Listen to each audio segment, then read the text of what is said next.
Resolution 287, the gentleman from Virginia, and a member opposed, each will control 5 minutes. The chair recognizes the gentleman from Virginia. I thank the chair. Madam Chairman, Mr. Chairman, I rise to offer an amendment with my colleagues in the National Capital Region that would restore full funding of the federal commitment for vital rider safety improvements to America's subway, the Washington Metropolitan Area Transit Authority, or Metro.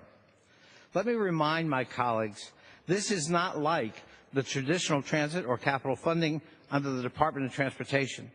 The Passenger Rail Investment Improvement Act of 2008 specifically authorized a $150 million annual federal commitment for 10 years, and Congress has worked in bipartisan fashion in the past 6 years to fulfill that.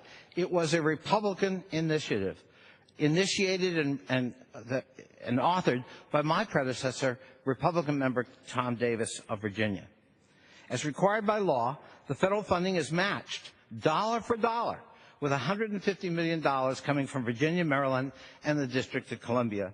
I appreciate the efforts of my fellow Virginian, Mr. Ridgell, and the subcommittee chairman, my friend, Mr. Diaz-Balart, to try to work with us to restore some of the funding at full committee markup, but reducing any of this funding would renege on the federal commitment and jeopardize the successful local-state-federal partnership we've worked so hard to create.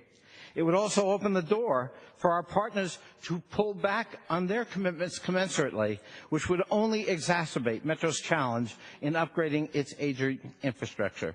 This partnership in funding critical safety improvements throughout the system is identified by Metro itself, the National Transportation Safety Board, and the Federal Transit Administration following the tragic 2009 Red Line accident and the recent tragedy in the Yellow Line this past January. The most visible improvement purchase of 7,000 series new rail cars with advanced cash-resilient technology and extra capacity to replace the oldest and original cars in the fleet.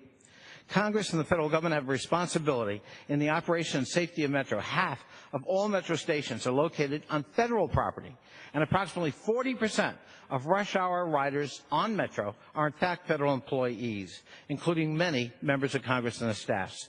It's critical we maintain this bipartisan commitment to match local and state funding so that Metro can continue making these safety upgrades. I want to thank Mr. Hoyer, Ms. Norton, Mr. Van Hollen, Ms. Edwards, Mr. Sarbanes, Mr. Delaney, Mr. Byer, and my friend Mrs. Comstock for working with us on this regional priority.